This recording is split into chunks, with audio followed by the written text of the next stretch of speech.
Pemirsa, Kejaksaan Negeri Kejari Ogan Ilir memusnahkan 294 gram narkoba jenis sabu dan pil ekstasi.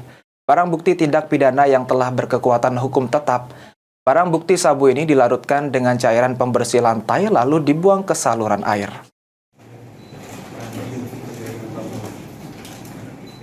Kejaksaan Negeri Kejari Ogan Ilir memusnahkan 294 gram narkoba jenis sabu dan pil ekstasi, barang bukti tindak pidana yang telah berkekuatan hukum tetap. Kepala Kejari Ogan Ilir, Eben Neser Silalahi mengatakan, dari 111 perkara yang sudah mempunyai kekuatan hukum tetap dari pengadilan, sebagian besar perkara atau sekitar 70% merupakan perkara narkoba. Untuk itu pemusnahan ada 294 gram sabu yang dimusnahkan. 11 gram pil ekstasi atau Inex dilakukan pemusnahan dengan cara di blender dan dicampur dengan pembersih lantai.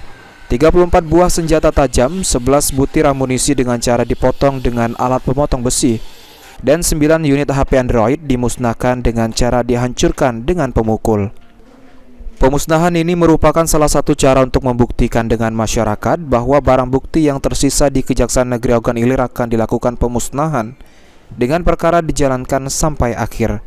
Dengan tingginya angka perkara 70% narkotika, maka Kejari Ogan Ilir sepakat penanganan narkotika harus konsisten dan mengupayakan tuntutan hukuman maksimal untuk kasus narkotika di Ogan Ilir. Senjata tajam dan beberapa perkara, kurang lebih 111 perkara yang sudah mempunyai kekuatan hukum tetap. Pemusnahan barang bukti terkait dengan narkotika dilakukan pemusnahan dengan cara diputar dengan blender dan kasih air, terus barang bukti yang berupa sajam dipotong dengan menggunakan mesin, dan yang lain barang buktinya dimusnahkan dengan cara dibakar. Mayoritas 70% perkara narkotika.